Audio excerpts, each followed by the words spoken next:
La bonne nouvelle ce matin est que celui qui est assis sur le trône le plus élevé, c'est ton Père. Est-ce que tu peux m'aider à le dire à ton voisin? Vous savez, la certitude qu'on a de savoir que c'est mon Père qui est assis sur le trône, c'est cela qui fait à ce que je puisse penser autrement. Amen. Si c'est le Père de quelqu'un d'autre, je pouvais penser avec restriction.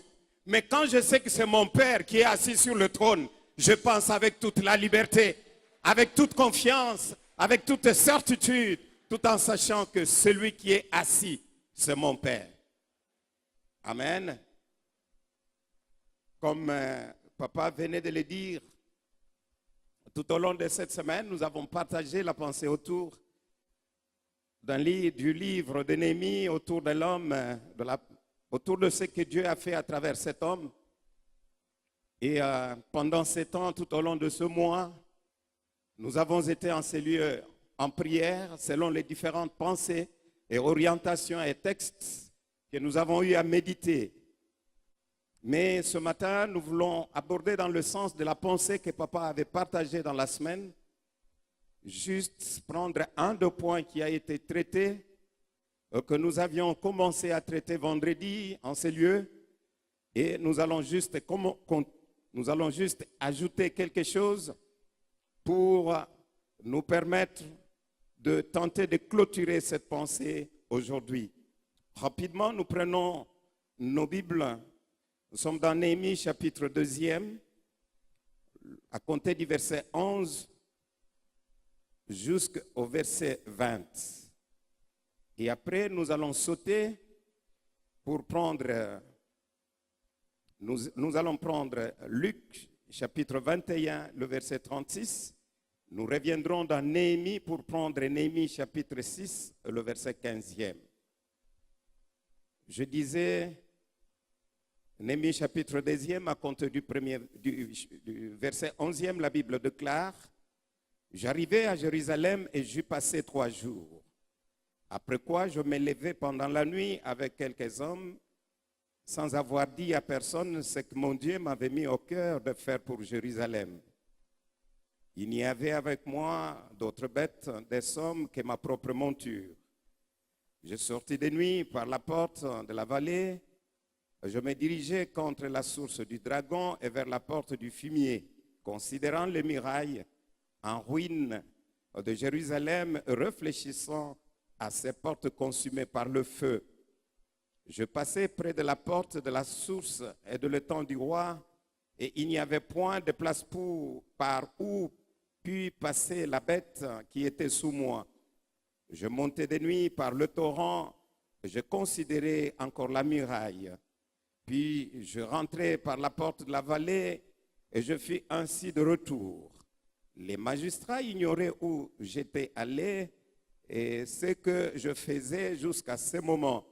Je n'avais rien dit aux Juifs, ni aux sacrificateurs, ni aux grands, ni aux magistrats, ni à aucun de ceux qui s'occupaient des affaires. Je leur dis alors: voyez le malheureux état où nous sommes. Jérusalem est détruite et ses portes sont consumées par le feu. Venez, rebâtissons la muraille de Jérusalem et nous ne serons plus dans l'opprobre.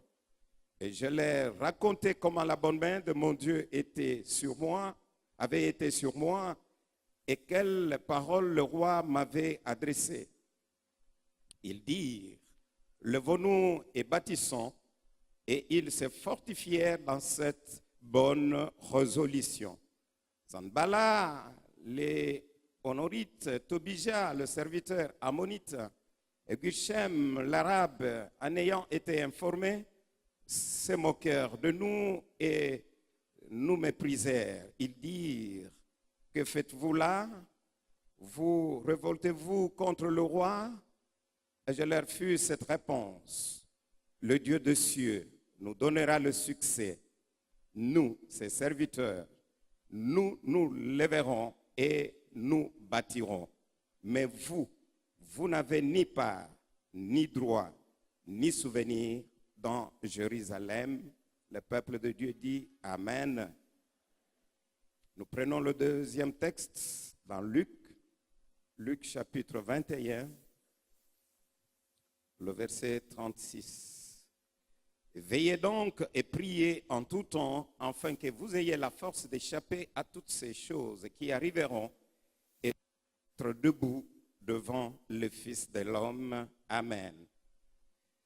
Nous rentrons dans Néhémie, le chapitre 6e, le verset 15e, la Bible dit: la muraille fut achevée le 25e jour du mois de Lud, en 52 jours. Lorsque tous nos ennemis la prirent, toutes les nations qui étaient autour de nous furent dans la crainte. Elles éprouvèrent une grande humiliation et reconnurent que l'œuvre s'était accomplie par la volonté de notre Dieu. Le peuple de Dieu acclame la parole de Dieu. Est-ce que nous pouvons acclamer avec conviction? Gloire au Seigneur. Notre Dieu, c'est le Dieu des œuvres achevées. Amen. Quel que soit l'état, quel que soit le niveau des ruines, quel que soit le feu qui avait consumé le porte, mais la Bible déclare que les murailles furent rebâties. Les murailles furent reconstruites, les portes furent posées. Qu'il en soit ainsi dans la vie de quelqu'un. Au bout de 52 jours, au bout de tout le temps que tu as passé en ces lieux, au bout de chaque fois que au bout de tous ces jours que tu as totalisé, depuis cette convocation solennelle, quelque chose comme notre papa l'a déclaré ce matin, attendez-vous à de grandes choses. La muraille sera rebattue, les ennemis seront dans la confusion, ils seront dans la honte, ils vont le regretter, mais ça sera trop tard parce que le Dieu en qui tu t'es confié, c'est le Dieu des œuvres achevées. Et l'œuvre qu'il a commencée dans ta vie, tant bien même que cela n'a pas encore pris forme, j'aimerais dire à quelqu'un que l'œuvre est en train de prendre forme et très bientôt ça sera un produit fini. Et le produit fini, c'est le produit qu'on présente à tout le monde. Alléluia. Alléluia. Vous savez, bien aimé, ce livre de Néhémie, c'est un livre d'une grande inspiration. Les uns les autres l'ont abordé d'une manière ou d'une autre. Peu importe cela, mais ce qui nous intéresse, c'est juste une petite conclusion, une synthèse par rapport à la pensée qui était développée pour que nous puissions comprendre de quoi il est question. Et si dans ce texte, nous observons la réparation de murailles, non seulement la réparation de murailles, mais nous comprenons que la réparation de murailles a été une conséquence de prières qui ont été faites avant la reconstruction. Voilà pourquoi la Bible dit, avant toute chose, faites de prières. Amen. Dans 1 Timothée, chapitre 2, le verset 1er, la Bible nous enjoint de faire de prières avant toute chose. Quand nous considérons l'attitude de Néhémie face aux nouvelles qu'il avait reçues, lesquelles nouvelles étaient de deux ordres. La première nouvelle portait sur la situation, l'état du peuple qui était rentré de la déportation et qui se trouvait à Jérusalem. Le peuple élu, le peuple que Dieu a choisi, qui se retrouvait quelque part en déportation et qui revient pour vivre les conditions qui, en fait, sont paradoxales par rapport à ce que l'on reconnaissait de ce peuple et par rapport à ce que ce peuple devrait être. La Bible dit qu'ils vivaient sous l'opprobre, au comble de malheur. Et la deuxième information qu'il reçoit, c'est par rapport à la ville. Nous savons que Dieu avait choisi, avait préféré que son nom réside le temple qui était le symbole de sa présence à Jérusalem. Mais l'information fait état que cette ville, les murailles étaient ruinées et les portes étaient calcinées au feu. Les murailles, les portes, le peuple. Le peuple élu, Jérusalem, la ville choisie. Comment comprendre ces choses? Et cela aussi arrive parfois dans notre vie. Voilà pourquoi ce matin, je nous propose de continuer une sous-pensée, dans la pensée que Papa nous avait donnée sur la prière, qui doit nous pousser à l'action. Et nous disons, face à l'adversité, ne faiblis pas, prie et agis. Face à l'adversité, ne faiblis pas, prie et agis. Face à l'adversité, ne cède pas, ne fléchis pas, n'abandonne pas. Fortifie-toi comme nous l'avons entendu ce matin dans Zacharie. Prends courage, mets-toi debout, agis, prie et agis. Amen. L'adversité peut être de plusieurs manières. Elle peut être spirituelle, elle peut être matérielle, physiologique, physique. Bref, chacun de nous est exposé à une sorte d'adversité dans son domaine et selon l'aspect de sa vie. Mais ce qui est important est que face à cette adversité, comment devons-nous réagir? C'est ce qui est important. Voilà pourquoi je nous propose 4 pensées ce matin, rapidement, et après nous allons prier. La première pensée, c'est que le modèle de Néhémie nous montre qu'il a trouvé la nécessité de fonder sa prière sur la connaissance de Dieu grand. Non seulement il a trouvé cette nécessité de reconnaître Dieu pour bien prier, la deuxième pensée, c'est la certitude de l'exaucement qui l'a poussé à l'action. Il croyait que Dieu, vers qui je me suis approché, en qui je me suis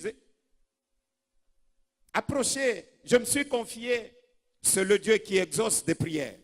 Et parce qu'il exauce des prières, je peux passer à l'action. La troisième pensée, c'est l'audace qu'il a eu d'affronter ce qu'il devrait craindre. Il a eu l'audace d'affronter ce qu'il devrait craindre. Et c'est cette audace qui fait défaut. Souvent nous prions, mais parfois et souvent nous manquons l'audace. Et cette audace d'affronter ce que nous craignons, tant bien même que nous avons passé beaucoup de temps dans la prière. Et la dernière pensée voudrait tout simplement dire que la foi discerne la présence agissante de Dieu. Un homme de foi, une femme de foi, c'est un homme de prière, c'est une femme de prière.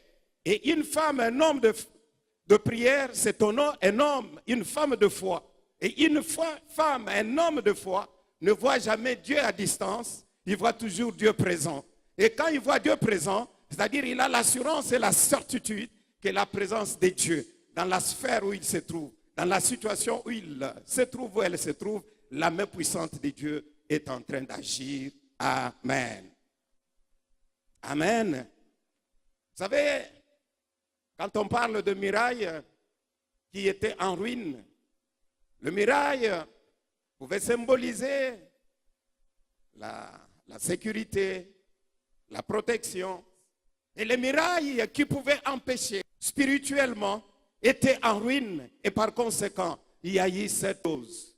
Et aussi, dans notre vie, par moments et en face de certaines circonstances, en face d'une certaine adversité, si vous ne faites pas gaffe, vous risquez de vous retrouver sans muraille. Et à ce moment-là, vous risquez de céder face à l'adversité. Vous risquez de fléchir face à l'adversité. Vous risquez de trahir la race des élus face à l'adversité. Amen. L'ennemi viendra vous faire des propositions alléchantes. L'ennemi viendra vous faire voir Et vous-même aussi, la chair vous conduira. Et le monde aussi viendra vous aider en vous donnant des orientations qui n'ont rien à voir avec les orientations selon la voie de Dieu. Qu'est-ce que vous allez faire? Si les murailles sont en ruine, vous êtes sans sécurité, vous êtes sans frontières. C'est ce qui fait qu'on peut aujourd'hui retrouver dans l'Église les chrétiens caméléons qui sont en train de prendre la couleur selon le milieu par lequel ils passent. Aujourd'hui, il a cette forme. Demain, il a cette autre forme. C'est tout simplement parce qu'il n'y a plus de barrières. C'est tout simplement parce qu'il n'y a plus de sécurité. C'est tout simplement parce qu'il n'y a plus de frontières. Or, Israël était un peuple mis à part, avec des lois spécifiques. Un peuple saint pour Dieu. C'est ce que nous sommes en Christ. La Bible dit que nous avons été appelés hors du monde, avec nos lois, avec nos valeurs, les valeurs du royaume. Et nous devons vivre dans ce monde, parce que Dieu n'a pas trouvé meilleur de nous ôter du monde, mais il nous a doté de la capacité de demeurer dans ce monde, mais avec aussi la capacité de dominer, d'impacter et de vivre d'une manière différente de la manière du monde. Amen. Shalom bien-aimés. Gloire au Seigneur. Face à ce tableau, quand nous lisons Néhémie chapitre 1er, le verset 4 et 6, Néhémie, comme tout juif qui savait, vous savez, l'avantage qu'avaient les juifs, c'est de connaître comme une histoire les 5 livres du Pentateuque, et que cela était un enseignement qui s'est donné au sein des familles, au sein de foyers. Quoique en déportation, mais il avait connaissance de ces dieux. Et il savait ce que Dieu avait dit par rapport à Israël. Et il savait de quel peuple il était. Et il savait de quel Dieu il s'est confié et quel Dieu était son Dieu. Dès qu'il reçoit les nouvelles, il ne faiblit pas. Il se fortifie et il prend les bonnes dispositions. Et ce qu'il trouve mieux de faire, il ne commence pas par la prière, mais il commence par s'humilier. Amen. Amen. Il commence par s'humilier parce qu'il savait que Dieu a dit, tant bien même que nous aurons péché contre lui, mais si nous revenons à lui de tout notre cœur, de toute notre âme et de tout notre esprit, il est fidèle et juste pour nous pardonner. Et il a commencé à humilier son cœur. C'est ce que vous avez fait, c'est ce que nous avons fait. Face à toutes sortes d'adversités auxquelles nous sommes confrontés, il s'est humilié devant Dieu. Il a gêné, il a prié, il a pleuré. Ce que dit la Bible. Il dit, lorsque j'entendis ces choses, je m'assis, je pleurais et je fus plusieurs jours dans la désolation. Je gênais et je priais devant le Dieu de cieux et je dis Amen. Amen. Pourquoi d'abord s'humilier? Il devrait s'humilier en présence de Dieu pour attirer la présence de Dieu. Dieu résiste aux orgueilleux et il fait grâce à qui? Aux humbles. Lorsque nous nous retrouvons dans une position, nous avons tout intérêt d'abord à nous humilier devant Dieu. Notre humilité devant Dieu va attirer la présence de Dieu. Et quand il a attiré la présence de Dieu, il était maintenant en mesure de parler à Dieu. Amen. Et quand vous vous approchez dans la présence de Dieu, vous venez tromper Dieu. Vous venez émerveiller Dieu par des paroles qui ne sont pas, qui ne sortent pas, qui ne correspondent pas avec l'état de votre cœur. Il faut s'humilier devant le Seigneur. C'est ce qu'il a fait. Et à travers cette attitude d'humiliation, le Seigneur s'est approché de lui. Et maintenant, vous pouvez parler à Dieu. Et quand il s'humilie, il le reconnaît. Il reconnaît de qui, envers qui il avait affaire. Il sait que le Dieu devant qui je me tiens, c'est le Dieu qui a dit d'Israël. Israël devrait être un peuple mis à part. Non seulement un peuple mis à part, mais Israël devrait aussi être un peuple ayant la supériorité en termes de gloire, la supériorité en termes de magnificence, et un peuple qui devrait avoir un renom par rapport à toutes les nations que Dieu a créées. Mais imaginez-vous ce peuple qui devrait avoir une renommée en dignité, une renommée en une supériorité en magnificence, mais ce peuple était réduit. Et ce peuple vivait dans l'opprobre. Et ce peuple vivait au comble de malheur. Quel contraste. Et Néhémie, reconnaissant cela, il sait que Dieu ne rejette pas à toujours. Et il s'humilie et il s'approche devant Dieu en portant le fardeau de son peuple et en s'identifiant également à son peuple. Il reconnaissait aussi que Israël, pour tous ceux qui s'approchent de Dieu dans cette attitude d'humilité, dans cette attitude de gratitude et de reconnaissance, et qui s'approchent d'une manière sincère. Vous savez aussi, le problème, c'est la sincérité, les dispositions intérieures, l'homme intérieur, les dispositions intérieures. Est-ce que nous nous approchons comme les pharisiens? Est-ce que nous nous approchons comme les sadducéens? Est-ce que nous nous approchons comme les religieux? Est-ce que nous nous approchons comme des chrétiens réellement ayant Christ en eux? C'est ce qui crée aussi la différence. Quand nous nous approchons comme les sadducéens, quand nous nous approchons comme des pharisiens ou des religieux, c'est-à-dire nous cherchons à impressionner Dieu, mais nous ne sommes pas sincères vis-à-vis de nous-mêmes, ou encore vis-à-vis de Dieu.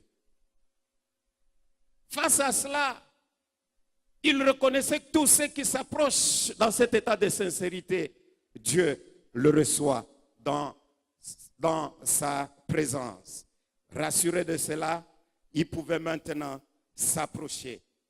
Comme nous l'avions déjà entendu en ces lieux, que toute prière faite de bonne manière, Papa nous a déjà entretenus en ces lieux toujours autour de la prière, toute prière qui est faite de bonne manière, toute prière qui est faite avec les bonnes dispositions intérieures du cœur, c'est une prière forte, puissante et capable d'amener des résultats.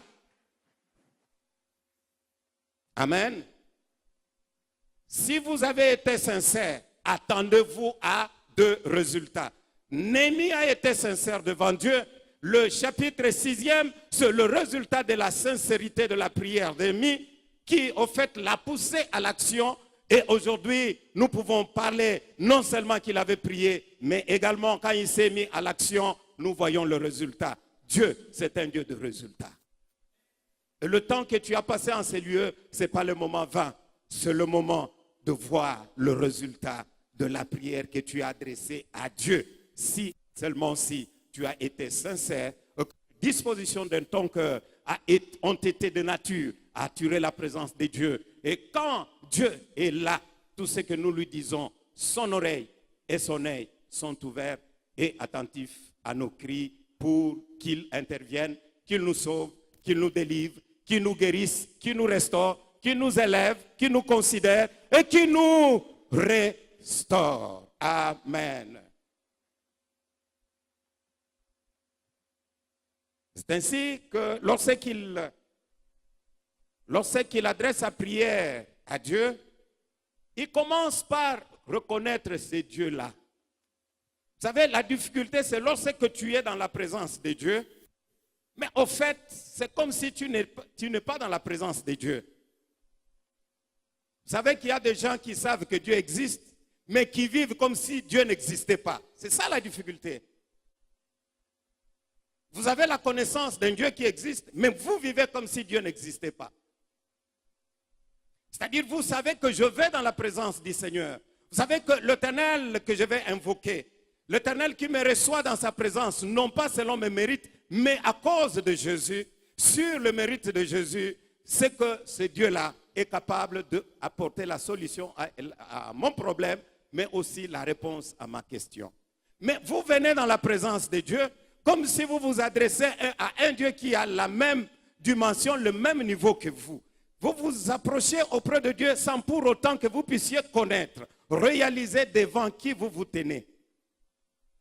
Néhémie savait qu'il y avait un roi qui régnait et qui avait la suprématie sur une étendue aussi considérable. Mais il le reconnaissait. Lorsqu'il commence maintenant, rassuré de la présence de Dieu parce qu'il s'est humilié, il commence par élever son Dieu à lui. Alléluia. Ça, j'aime. Il commence par élever Dieu. Il dit le Dieu de cieux. Il est en train de lever la grandeur, la dimension. Il est en train de positionner Dieu par rapport au problème qui l'agaçait. Il est en train de lever Dieu à une dimension telle que c'est lui qui est l'autorité suprême, c'est lui qui a le contrôle sur l'univers, c'est lui qui a le contrôle sur les visibles et invisibles. C'est celui dont le trône est élevé. Et le fait que son trône est élevé, c'est que les autres trônes, dignités, principautés sont abaissés. En d'autres termes, celui qui a le trône qui est souverainement élevé, qui a le droit d'opposer son veto sur les décisions que les principautés, les princes de l'air, les puissants des ténèbres peuvent arrêter. Et quand il décide, lui-même dans Ésaïe, il dit, j'agirai, qui s'y opposera? Amen. Quand Dieu décide d'agir dans ta vie, il dit, j'agirai. Et il regarde à gauche, à droite. Il regarde parmi les créations, visibles et invisibles. Et il pose la question, j'agirai, qui s'y opposera? C'est ce qu'Ésaïe dit. Amen.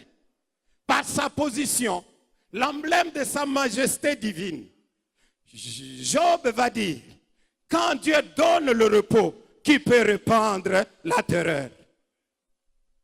Quand Dieu décide de te donner le repos, qui peut répandre la terreur?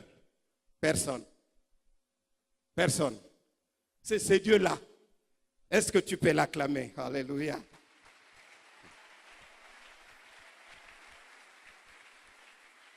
Néhémie reconnaît que je suis dans une sphère dirigée par quelqu'un.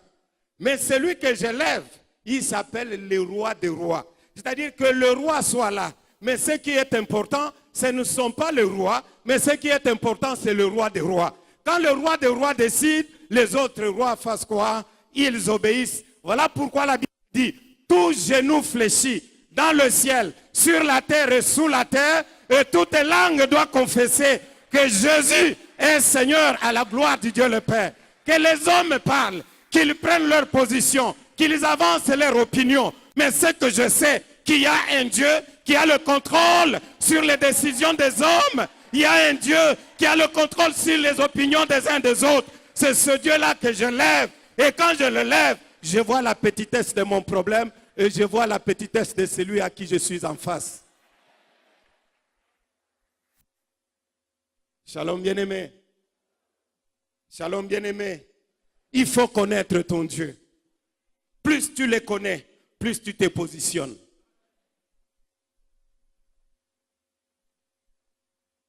Et il prend encore une autre dimension. Il dit, il n'est pas seulement le Dieu des cieux. Et il va dire, c'est un Dieu grand et redoutable. J'aime. Un Dieu grand et redoutable.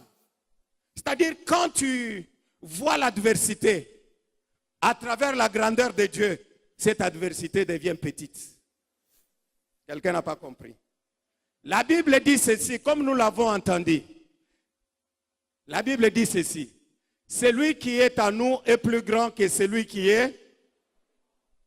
Alors, je vous pose la question. Si celui qui est en vous est grand, qu'est-ce qu'il va faire? Tu vas accéder à sa grandeur. Amen.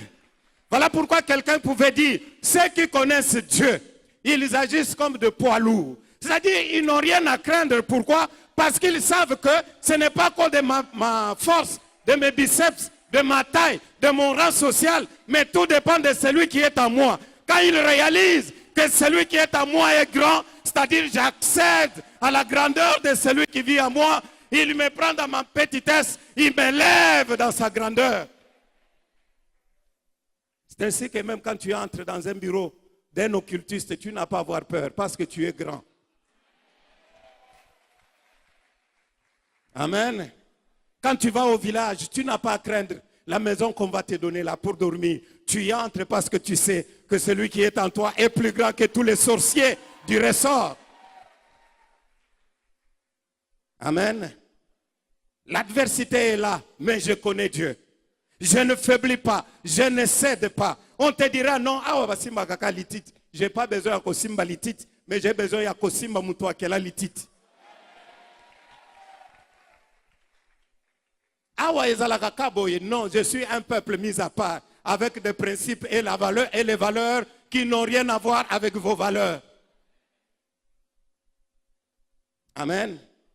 Et Néhémie reconnaît aussi que Dieu c'est un Dieu d'alliance. À cause de l'alliance que nous avons avec Dieu par Jésus-Christ, il y a le transfert. Alléluia. Il y a le transfert. Vous savez, ce qui est important aussi dans l'alliance, c'est l'amour. C'est l'amour qui est la base de la fidélité dans l'alliance. Dieu a tant aimé le monde qu'il a donné son Fils unique, afin que quiconque croit en lui ne périsse point, mais qu'il ait la vie éternelle. Non seulement Dieu est amour, Dieu est actif dans l'amour parce qu'il t'aime, parce qu'il m'aime. Et donc, parce qu'il m'aime, Dieu demeure fidèle par rapport à l'alliance que j'ai avec lui en Jésus-Christ. Et par conséquent, comme dans le système de l'alliance, ce sont les intérêts de l'un qui priment à l'avantage de l'autre, c'est que mon problème sera son problème. Ma difficulté sera sa difficulté. Je peux l'appeler en garantie parce que je sais qu'entre lui et moi, il y a une relation. De par cette relation, il ne tardera pas, il interviendra, il agira. Je ne chante pas à côté les makokota likamunanga parce que tout le monde chante. Mais je chante parce que je crois que ce qui me concerne l'engage. Et quand je suis en train de chanter, je suis en train de le voir que dans cette affaire, je ne suis pas seul. Car du reste, il a dit, jamais tu seras seul. Shalom bien-aimé. Shalom bien-aimé. Gloire au Seigneur. Il savait aussi que c'est un Dieu de miséricorde. La miséricorde de Dieu fait qu'il puisse nous voir dans notre misère profonde et lorsque nous crions vers lui, qu'il puisse intervenir. Voilà pourquoi Néhémie, la somme de la connaissance de ce qu'il savait par rapport à ces dieux-là, il pouvait avoir l'audace de rencontrer le roi et de lui parler parce qu'il était rassuré. C'est ainsi que nous prenons le deuxième point et nous disons que c'est lui qui connaît son Dieu a la certitude de l'exaucement qui va le pousser à l'action. Le texte que nous avons lu à partir du verset 11e, nous voyons que Néhémie, après avoir prié, il n'est pas resté. Tellement qu'il était rassuré que la prière que je fais, c'est une prière forte, puissante, efficace, une prière qui a engagé Dieu. Tellement qu'il connaissait son Dieu, il a eu le courage de ne pas rester. Et il a eu le courage de se mettre en mouvement. Et la Bible dit que le premier mouvement l'a conduit vers le roi. Malgré l'état dans lequel il s'est trouvé, quand la main de Dieu est sur toi, tu auras, quand la faveur de Dieu est sur toi, tu auras aussi la faveur des hommes. Et quand il s'est présenté, parce qu'il avait déjà la faveur de Dieu, le roi ne pouvait pas lui résister. En fait, pourquoi le roi n'a pas résisté? C'est tout simplement parce qu'il y avait le bénéfice à travers les prières qu'Néhémie était en train de faire. Amen.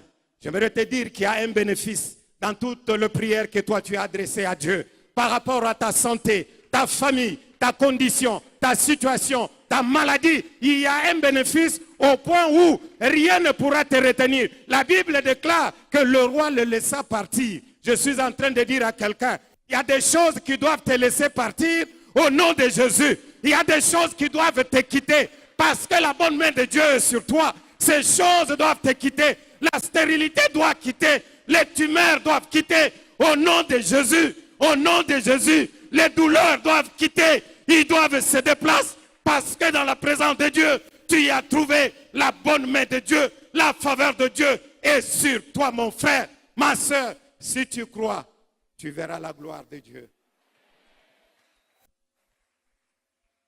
Amen.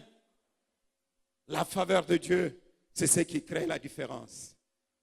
Et il pouvait affronter le roi sans pour autant qu'il ne soit troublé dans son cœur, parce qu'il reconnaissait le Dieu en qui il avait placé toute sa confiance. Et il s'est mis à l'action.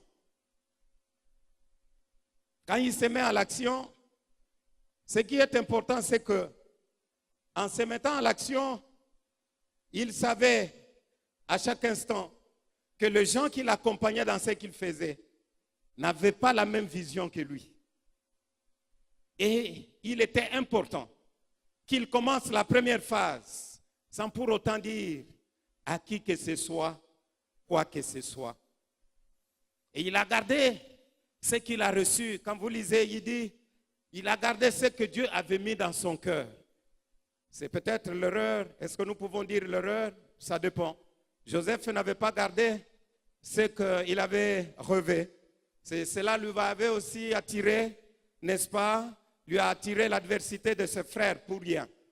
Ainsi, il pouvait passer aux yeux de ses frères comme un rêveur, aux yeux de ses parents comme un simple enfant. Mais partout où il passait, il avait une connotation. Mais ce que j'aime, c'est que ce que Dieu avait mis dans son cœur, c'est ce qui a fini par s'accomplir. Qu'il passe chez Potiphar comme étant un garçon de course, qu'il entre en prison comme un prisonnier. Mais parmi les prisonniers, on ne savait pas qu'on a celui qui élève l'un, qui abaisse l'autre, qui était en lui et qui pouvait faire de merveilles sans nombre, alors qu'il ne pouvait même pas s'attendre.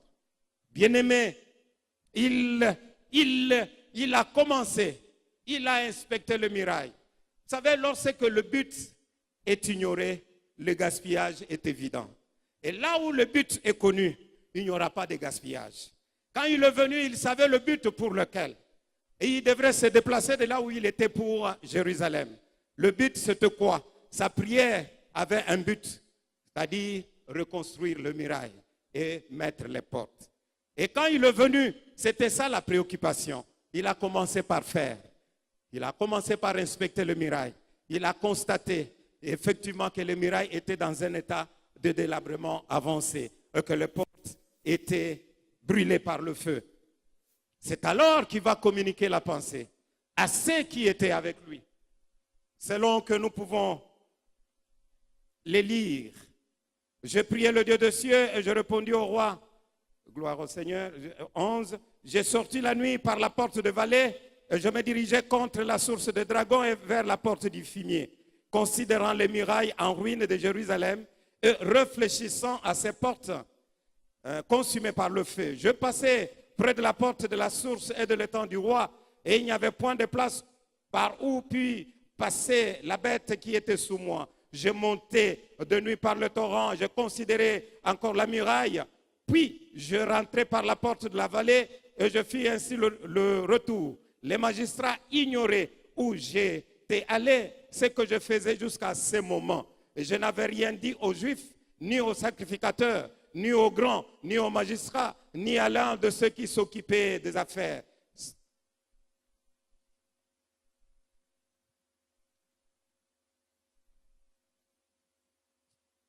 Je leur dis alors, vous voyez le malheureux état où se trouve Jérusalem, le malheureux état où nous sommes.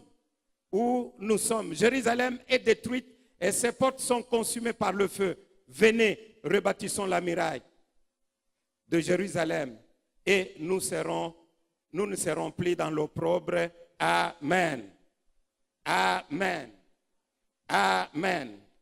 Rebâtir le muraille va chasser l'opprobre. Rebâtir le muraille va chasser l'opprobre.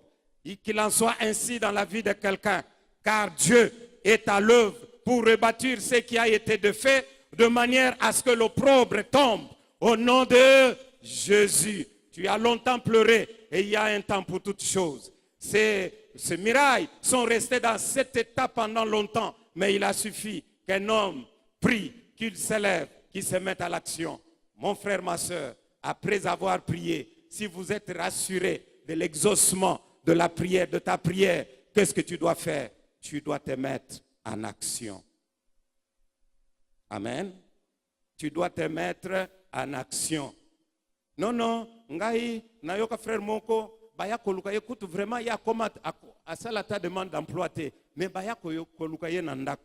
Oui, ces frères-là portent le nom d'Honoré, mais toi tu portes le nom des gens. Ce n'est pas pour dire forcément que ce qui s'est passé avec Honoré se passera avec Jean. Si lui on est venu le chercher, mais toi aussi tu dois aller dans le sens contraire. Je priais, je déposais ma demande. Et quand je dépose ma demande, je me mets en action parce que je sais que même si les portes dans cette entreprise sont fermées, mais c'est lui qui m'envoie, il s'appelle la porte. Amen. Amen. Il s'appelle la porte. Et il fera à ce que si sa main est sur moi, il me fera trouver grâce et faveur aux yeux de Jean. Il s'est mis en mouvement et il s'est mis et il a impliqué les autres. Vous savez, l'image de ce qu'on a en vue, c'est ce qui suscite la passion et qui nous pousse à l'action. Il avait envie de la reconstruction de Mirail. Il avait envie de poser les portes. L'image qu'il avait en vue, il savait le but pour lequel il s'est déplacé. Et quand il vient, il ne gaspille pas son temps. Il ne gaspille pas le but parce qu'il avait en vue cette passion. Et cette passion l'a conduit à quoi, n'est-ce pas? Cette passion l'a conduit à l'action. Et il s'est mis au travail en impliquant les autres. Vous savez, la difficulté que nous avons parfois, c'est que même quand nous étudions là, nous étudions sans but. Nous étudions sans but. Bon,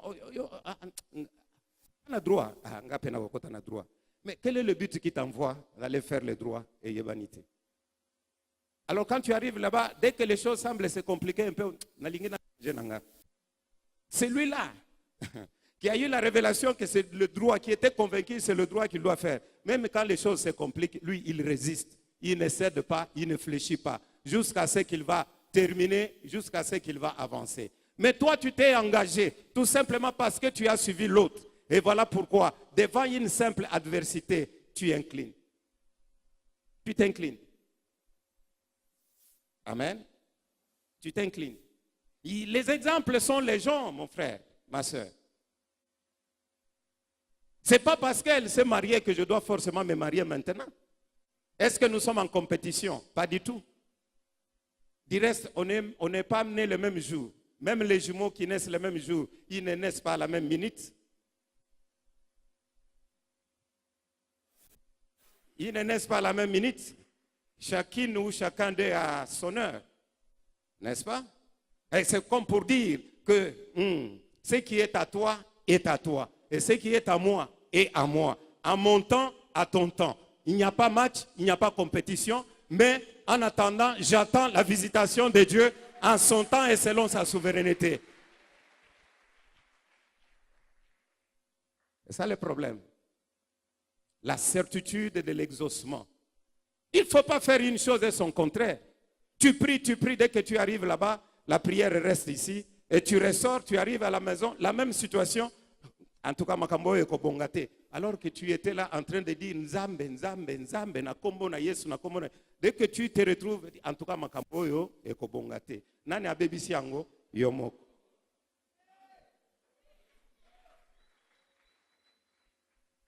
Shalom bien-aimé. Shalom bien-aimé. Gloire au Seigneur. Et donc, la certitude, il avait la certitude de l'exaucement de sa prière. Nous devons avoir la certitude. Nous n'avons cessé de le dire, à nous la prière, à Dieu l'exaucement. Nous ne venons pas ici battre de l'air. Nous venons à la présence de Dieu et nous devons être rassurés de l'intervention providentielle de Dieu dans nos vies et à son temps. Nous devons reconnaître la souveraineté de Dieu. C'est pourquoi il est souverainement élevé. C'est pour faire les choses à son temps, selon son programme et selon son calendrier. Mais dans l'entretemps, ma part, c'est de faire quoi? C'est de croire que ma prière est exaucée, comme papa venait de le dire, et je demeure dans l'attente, tout en persévérant dans la prière, dans la sainteté, pour permettre que le ciel soit dégagé. À l'instant, est-ce que le ciel est dégagé pour quelqu'un? Si ton ciel est dégagé, c'est-à-dire cette pluie qui est tombée ce matin, c'est une pluie de bienfaisance qui va apporter consolation dans le cœur affligé, une pluie de bienfaisance qui va changer la saison dans la vie de quelqu'un, une pluie de bienfaisance qui va changer la condition de quelqu'un au nom de Jésus.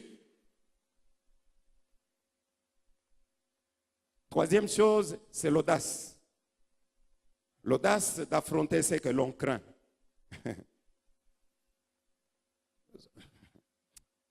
sais pas pourquoi. Bon, je prends un exemple qui est très, très aimé. C'est l'exemple de fiançailles. Vous savez qu'il y a certaines personnes qui manquent le courage. Il estime la sœur, mais il n'a pas le courage. Il n'a pas l'audace. Il va grimacer, grimacer, grimacer, jusqu'au point où quelqu'un d'autre va se présenter, il va commencer à regretter. Seigneur, tu savais que j'étais en train de prier. Tu informes Dieu à propos de qui? Parce qu'au fait, ce qui t'a manqué, c'est quoi? C'est tout simplement d'affronter, d'avoir l'audace d'affronter la sœur. Mais tu l'aimes, pourquoi tu la crains? C'est compliqué. Compliqué. Tu es plus âgé qu'elle, mais tu as peur d'elle. Tu as peut-être plus étudié qu'elle, mais tu as peur d'elle. Quelle est la force qui se trouve dans la femme? Est-ce que les sœurs peuvent acclamer?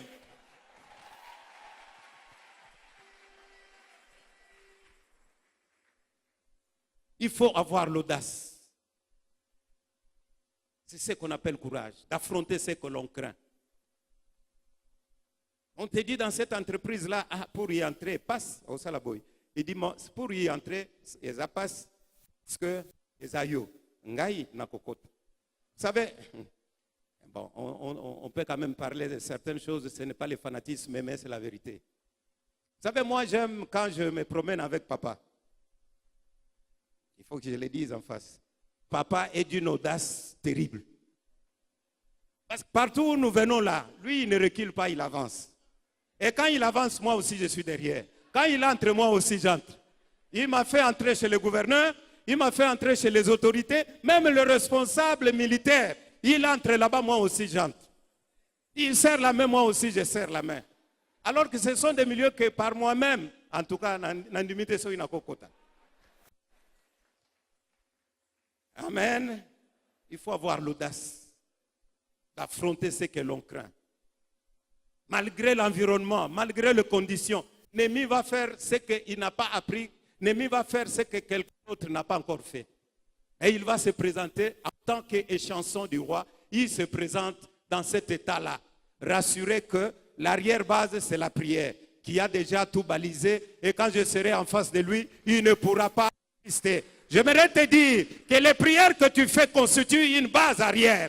Une base arrière qui te propulsera loin. Une base arrière qui t'enverra loin. Tu y entreras et tu y sortiras parce que tout ne dépendra pas de toi, mais tout dépend de la base arrière. Les prières qui ont été exaucées feront en sorte que tu aies l'audace d'affronter ce que tu crains. Et quand tu n'as pas l'audace, tu vas faiblir. Quand tu n'as pas l'audace, tu vas céder. Devant l'occultisme, tu vas céder. Devant la magie, tu vas céder. Devant le fétiche, tu vas céder. Devant la tentation, tu vas céder. Devant le péché, tu vas céder. Mais, face à l'adversité, ne cède pas. Prie, agis. Et tu verras Dieu intervenir dans cette affaire. Et il te donnera à vaincre et il te donnera à dominer. Amen. Ils étaient confrontés à plusieurs obstacles. Mais qui, au fait, chaque obstacle donnait une opportunité. Ils se présentent, on se moque d'eux. Quand on se moque d'eux, et ils prient. Quelle bonne attitude. La bonne manière de répondre à ceux qui se moquent de toi. Depuis aucun nakaka arche, ton monnaie loko échangeate, toi continue à prier. Vous savez, Pénine avait choisi quel moment pour mortifier Anne. C'est chaque fois qu'on voulait monter à l'église. C'est alors qu'elle se mettait à se moquer d'elle. Plus Pénine se moquait d'elle quand elle devrait monter à l'église, plus Anne allait prier et allait chercher Dieu. Et au finish, celle qui s'est moquée s'est tue parce que Dieu est intervenu dans la vie de qui? De Anne. Il interviendra dans ta vie. Chaque fois que tu prends, bapesa yo kombo, sœur ya Bible, bapesa yo kombo na famille, azalaka ka bongo, kaka mabondeli, kaka ba veiller, kaka ba activité en église, mobali tozo monate, musala tozo monate, prie. Prie. Prie toujours et prie encore. Jusqu'à ce que ceux qui parlent aujourd'hui à mal de toi, ils changeront le langage. Au nom de Jésus. Au nom de Jésus. Car du reste, dans la Bible, on ne parle pas des enfants de Pénina, mais on parle de Samuel. On parlera de toi. On parlera de ce que Dieu fera. On parlera de ce que Dieu fera. On parlera, car cela portera la marque de Dieu, comme le dit le pasteur Joseph. Cela portera aussi la grandeur de Dieu. Gloire au Seigneur. Bazo kitisayo. Il fallait que tu aies salata musalawan. Toi tu dis, le Dieu que je prie, c'est lui qui m'a donné l'intelligence d'avoir ce grand diplôme. Il est celui qui est capable d'honorer ces grands diplômes. Ils peuvent commencer avec le travail de sang, au Kei, aux Ozoate. C'est tout simplement parce que Dieu veut que toi, tu ne commences pas avec le travail de 100, que toi, tu commences avec le travail de 1000. Et quand tu commenceras avec le travail de 1000, tu pourras dépasser ceux qui ont travaillé pendant 10 ans, parce que le salaire que tu auras totalisé au bout de quelques mois dépassera tout ce qu'eux, ils ont fait bien avant toi. Dieu, c'est un Dieu stratège. Shalom, bien-aimé. La deuxième opposition, c'était le découragement. Face au découragement, sois ferme dans la foi. Bande Kwebele, Moussala Nabango, ministère de découragement. Bazakana ministère, Moussoun Ten Église, ministère de découragement. Ah, frère, merci. Sous-ministère, hein? Ok, Topé Sango Kombo, sous-ministère de découragement. Face au sous-ministère de découragement, sois ferme dans la foi. Parce que celui qui a fait la promesse est... Amen. Amen. On ne reçoit pas tous les conseils. On reçoit les conseils qui sont bons parce qu'ils cadrent avec la parole de Dieu. On les capitalise. Mais tous ces conseils qui viennent dans le sens, comme Tobija, comme Sambala, comme Honorite, on les met de côté.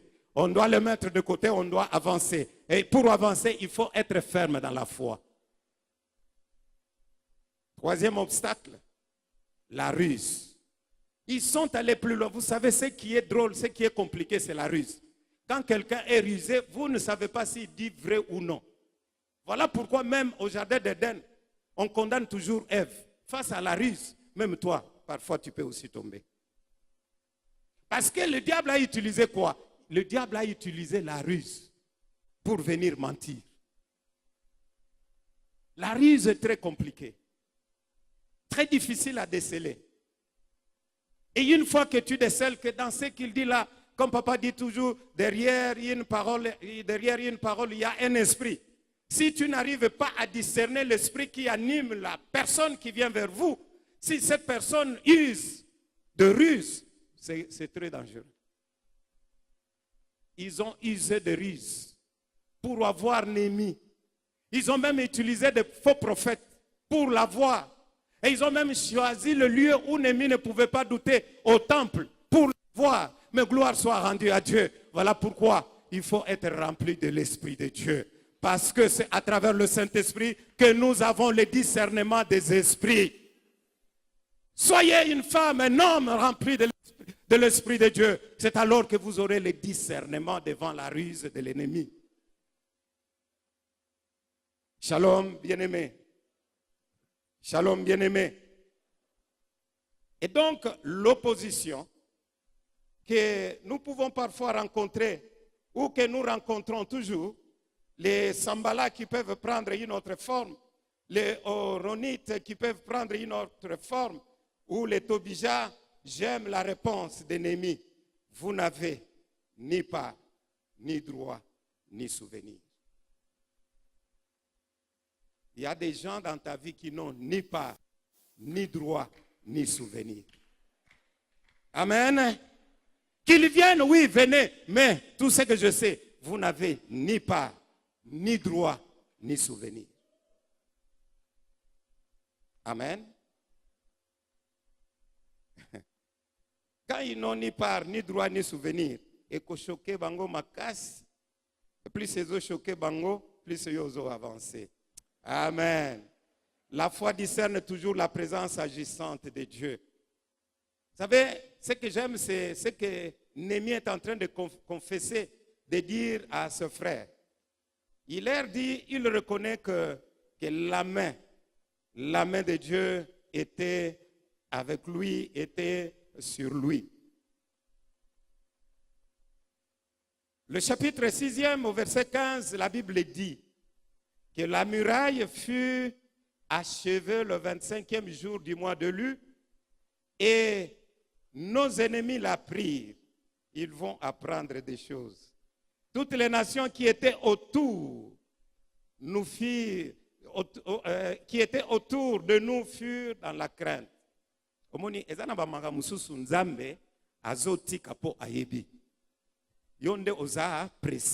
Il y a des choses pour lesquelles il faut laisser Dieu agir. Parce que c'est Dieu qui connaît ce qui est profitable pour vous. Il a laissé toutes ces oppositions venir. Est-ce que Dieu n'était-il pas capable de les arrêter, les empêcher? Oui, il a la capacité. Il pouvait empêcher tous ces gens. Mais il les laisse venir pour un but, pour que sa gloire éclate. C'est-à-dire, même au milieu des obstacles, toi tu vas voir les opportunités parce que Dieu te donne les yeux de voir les opportunités à travers les obstacles. Lorsque tous nos ennemis la prirent, toutes les nations qui étaient autour, toutes les nations autour de nous furent dans la crainte. Elles éprouvèrent une grande humiliation et reconnurent que l'œuvre s'était accomplie par la volonté de Dieu. L'œuvre s'était accomplie par la volonté de Dieu. Ennemi va renchérir pour dire, la bonne main de Dieu était sur nous et Dieu nous donnera du succès. Laisse que Dieu te donne le succès. Il va te donner le succès. Je suis en train de dire à quelqu'un que Dieu est le Dieu qui donne le succès. Pourquoi Dieu donne le succès? C'est alors que vous allez comprendre. Parce que quand je dis Dieu donne du succès, vous croyez que ça vient de moi. Ce n'est pas moi qui donne le succès, c'est Dieu. Alors quand on dit Dieu donne des succès, si vous êtes convaincu, c'est alors que vous acclamez. Vous savez pourquoi Dieu donne le succès? Vous savez pourquoi la muraille a été construite? La muraille n'était pas le programme de Néhémie. La muraille, c'était le programme de Dieu. Vous comprenez? Dans ta vie, ce que l'on combat, ce n'est pas ta vie. On combat le programme de Dieu dans ta vie.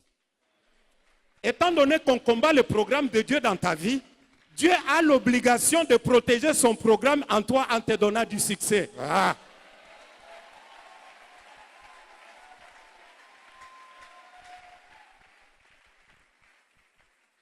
Est-ce que quelqu'un a compris? Voilà pourquoi la Bible dit, sa renommée s'est accrue par l'accomplissement de ses promesses. Qu'il en soit ainsi, au nom de Jésus, qu'il te donne du succès, qu'il te donne du succès dans ce que tu entreprends, dans ton travail, dans ton ministère, dans ton mariage, dans tes études. Il y a un programme caché de Dieu en toi. Dieu s'oblige de protéger ce programme. Voilà pourquoi il va te donner du succès. Peu importe le temps, peu importe l'adversité, peu importe les hommes, peu importe le milieu, peu importe les circonstances, il te donnera du succès. Car en lui, c'est son programme que tu es enceinte. Tu es enceinte du programme de Dieu. Tu es enceinte du programme de Dieu. Tu es enceinte du programme de Dieu.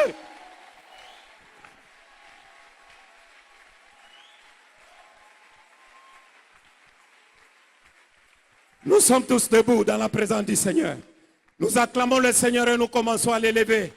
Nous commençons à l'élever parce qu'il est fidèle. Alléluia. Alléluia. Alléluia.